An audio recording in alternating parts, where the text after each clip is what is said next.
Last episode of JRPG Quick Takes, I promised I'd be more on making this series regularly, and in some ways I have been since this one didn't take 6 months to make, and in other ways I've been drowning in news and only just able to catch up. Outside of the bizarre time we're going through right now, there's plenty of lighter game news to dive into if you're looking for something to take your mind off things. From a mini direct, many trailers to watch, and new game speculation to think about. And with plenty of games we've been waiting to come out and be fully released finally coming out now, at the very least there's no shortage of games to play to fill the time. So without further ado, let's get right into another content-packed episode of JRPG Quick Takes.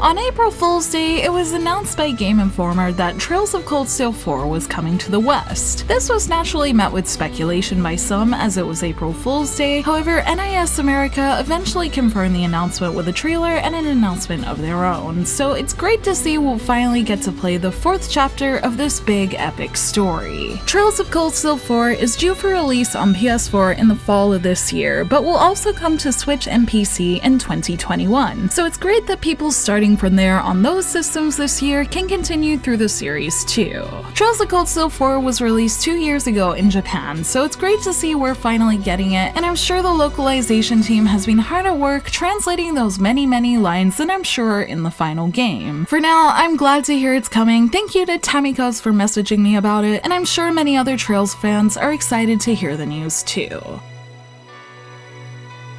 I was in the middle of editing my Genshin Impact video a few nights ago when I took a brief second to look at Twitter when I saw a few people tweeting out images of a collector's edition for Xenoblade Chronicles Definitive Edition with a release date. So I went searching for what I had missed in the world of Xenoblade, and it turned out there'd been a whole mini direct, which caused me to drop everything for a little bit to watch it because there's nothing like a good Nintendo Direct. The first big news in the direct was about Xenoblade Chronicles Definitive Edition, which had some gorgeous new footage shown and was finally given a release date of May 29th, which is way sooner than I was expecting, which is exciting. Aside from the new bits the direct mentioned, such as looking visually smoother and having some of its soundtrack songs re-recorded, also announced was a new epilogue added to the game called Future Connected that seems to be a new story with Shulk and was recently confirmed to be immediately playable when you get the game rather than having to finish it first, so it's exciting to hear that there will be plenty of content to play with, and I already can't wait until May. There were a few other big JRPG announcements, such as the extended look we got at Bravely Default 2, and the fact that a demo dropped for it during the conference, which I downloaded immediately, like I'm sure many of you guys did too.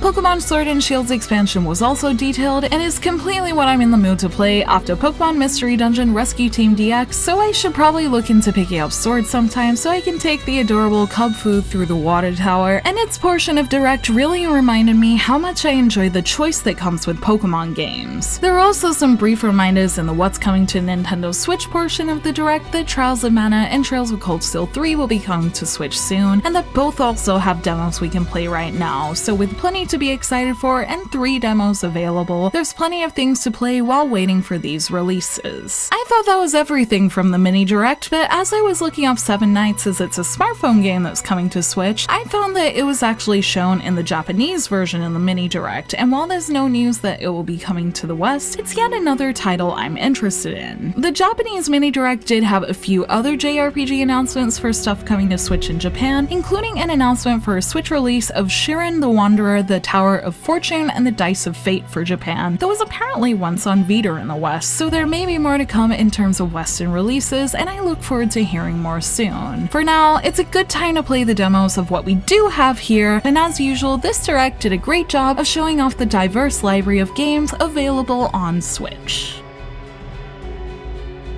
Another thing I found scrolling through Twitter a few days ago were a few NieR-related announcements, and since I've been waiting to play more NieR since its last game, NieR Automata, took me on an emotional roller coaster that I'll never forget, both of these announcements are pretty exciting. A remaster of NieR Replicant has been announced for PS4, Steam, and Xbox One via a teaser trailer that was first shown at NieR's 10th anniversary concert. This version of the game is said to be an updated version of the original, and with it being based on the Replicant version of the original, original NieR rather than the Gestalt that featured an older male protagonist, this new version of Replicant will not only let us play with the HD version of the game, but also let us play this same story with the young man alternative protagonist for the first time in the West. A couple of other tidbits about the game include that the Japanese voice cast has re-recorded their lines, the Japanese voice actors for 2B and 9S have been teased as featuring somehow, along with potential new characters apparently being teased according to RPG site. And finally, composer Keiichi Okabe is said to have re-recorded tracks from the game as well as new ones for this version. There are still a lot of things we don't know about the title, such as if there will be a new ending, which producer Yosuke Saito commented that he didn't even know. So for now, it's just good news that the game is finally coming, and hopefully we hear more about it and get a release date for it soon. Another NieR-related game was also announced at the event in the form of a smartphone game called NieR Reincarnation. Since it's a smartphone game, it may not have the same level of excitement for most people, including myself, but the unique, dark, lonely atmosphere in the trailer is very NieR in my eyes, and that does make it at least a little intriguing. The trailer also says it's developed by company Applebot, who are behind games such as Seven's Code and Blade Lord, and Reincarnation will also be produced by Square Enix, with the usual suspects Yoko Taro, Keiichi Okabe, Yosuke Saito, etc. on the project, so I trust they'll do another great job with this one, especially with how much I enjoyed my time with the Yoko Taro directed smartphone game SINoALICE, and I really hope I have a phone that can run this by the time it's out. I do have a small bit of confidence that it'll come west, considering many of Applebot's games are localized and their company seems to have a focus on making titles that people around the world can love. And to add a little bit more excitement, as I was making this, some more info came out about this game via Gamatsu, including that Yosuke Saito said it doesn't feel like a smartphone game, and he actually doesn't care about the money side of it and more about causing a stir, and this sounds like good news to NieR fans to me. So let's hope we get some release dates soon, and hopefully we can play these sooner rather than later.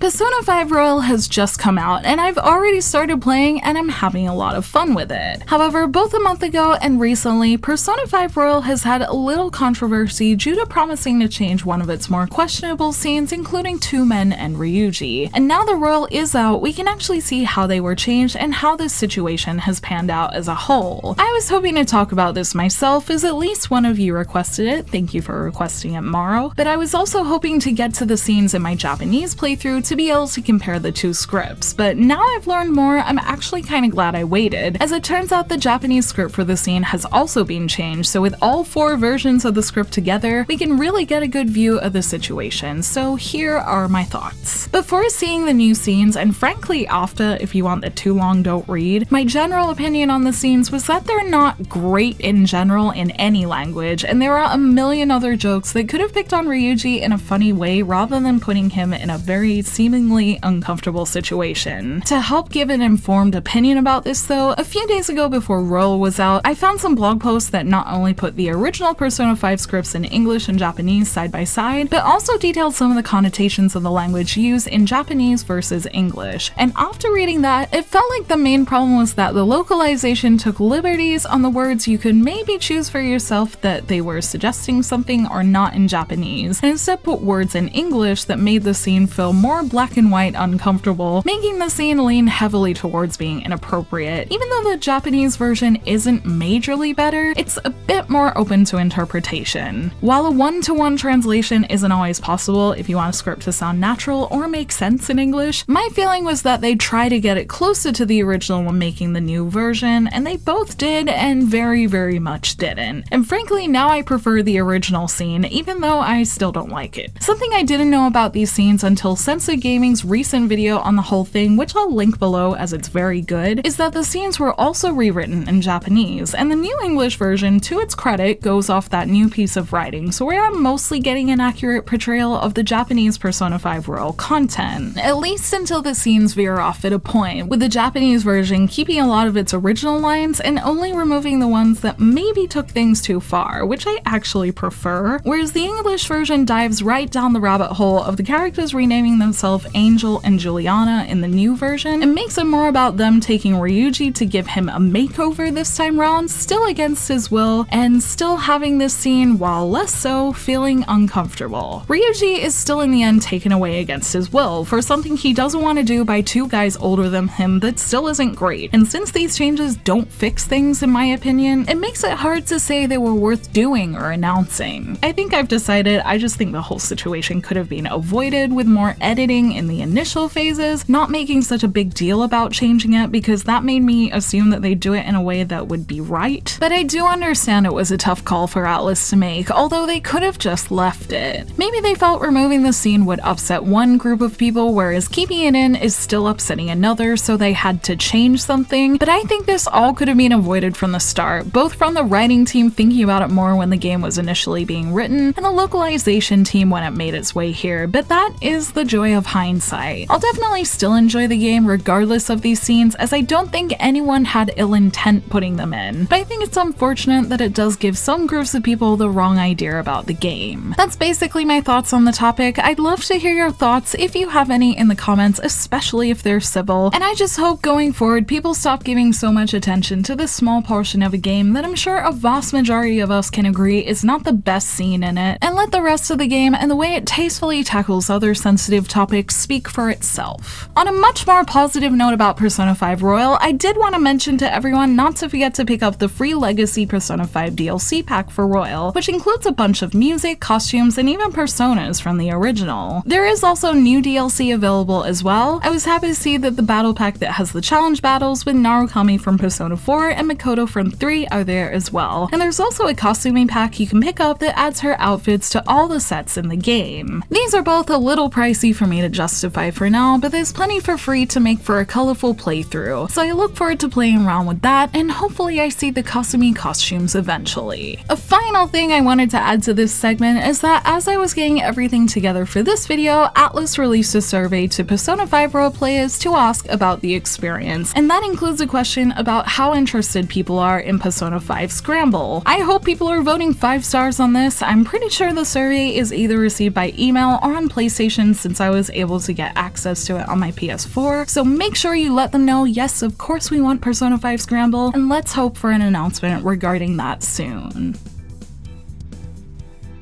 Earlier this month, Famitsu published an interview with talented Gust staff, including Atelier Lalua and Ryza producer Junzo Hosoi, who is now Gust's brand manager. And during that interview, he mentioned that the company has a lot of new games in the works. In the English translated version of the interview highlights via Silicon Era, Hosoi mentioned the company has several games in the works, including a game he's developing alongside Akira Tsuchiya, who was also in the interview and has also worked on the Tonelico series. Hosoi also mentioned that he's working with Mel Kishida on a title. If you didn't know, Kishida is the incredibly talented artist behind the Atelier Arland series and Blue Reflection, and Hosoi mentioned that they're utilizing their know-how from the Blue Reflection series and that we should look forward to what's to come. A recent Famitsu tour around the Gust offices also showed that Mel Kishida was in a meeting during their time there, so everything seems to be moving along, I guess. And since I keep seeing Kishida's name mentioned in regard to Blue Reflection, I started crossing my fingers for another game in that series, although whatever they work on I'm sure will be great. I was starting to think that maybe I was reading too much into things, but then when I was working on this video, Kishida tweeted out to celebrate the 3-year anniversary of Blue Reflection, saying it was a very important title for him alongside some of his stunning art for the game, which could be expected. He could have just left it there, but instead he added an extra tweet after that saying please look forward to it with no context, and he shouldn't be allowed to play with my heart like that, so I really hope we see something actually coming from him and Gust soon. I'm really curious to see what they're working on. I'd love it to be Blue Reflection related, but anything is fine, but also another Blue Reflection game would be pretty great. Ultimately, it looks like there are some very talented people at Gust working on some stuff, and with Kishida's involvement, since the Atelier series tends to use different artists on every project, I have my fingers crossed very tight for something Blue Reflection related or something new entirely. Hopefully we see what it is in the next few months, but with their track record, I have high hopes for whatever they're doing.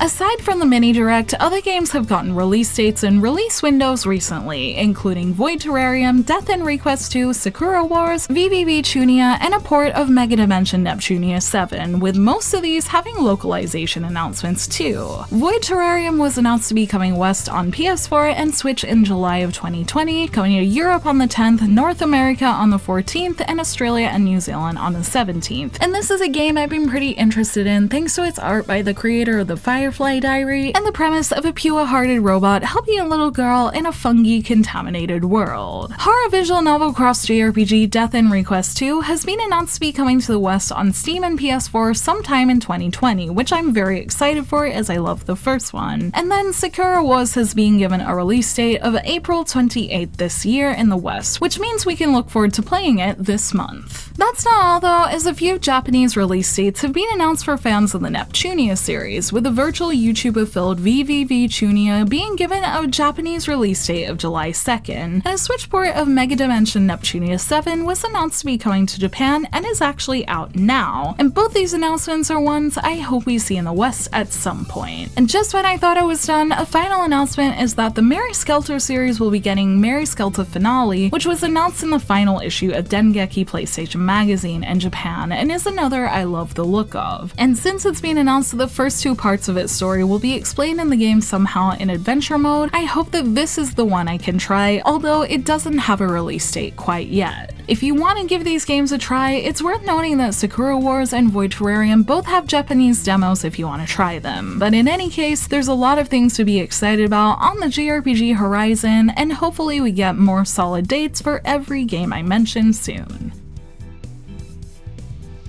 Between demos, DLC, and new game announcements in Japan, this could have been a much longer video if I went in depth about every single thing on this list. So to keep things nice and quick, even though I'm sure this video is over 10 minutes long, here are a few more noteworthy things in the world of JRPGs right now. Aside from the demos I've already mentioned in this video, there are a few more notable ones that have become available recently. These include a demo for two titles coming from NIS America, which are Langrisser 1 and 2, and Trails of Cold Steel 3 for Switch. Both of these are sitting on my Switch waiting to be played, and I hope to talk about them soon, and let me know if you end up trying them too. Speaking of demos, I already mentioned that Trials of Mana has a demo out already, and I just wanted to give it a shout out as it looks really good. I'll be playing the demo at some point, but my impressions of it so far is that it looks like a good and fun fantasy RPG and has the kind of charm I liked from Dragon Quest but with its own twist that is something I want to get to know. And at some point I have to choose between this and Sakura Wars, so I hope the demos help with that. Either way, I just wanted to say this game looks really cool, and I recommend checking out some of its trailers if you haven't already. Hajimari no Kiseki's website has been updated fairly frequently with details about its characters, with the most recent update being about a group centered around third protagonist C, with their key art describing them as miserable sinners. I loved the character designs for this group in particular, so I had to look into characters like Nadia Rain, who apparently appears in a minor section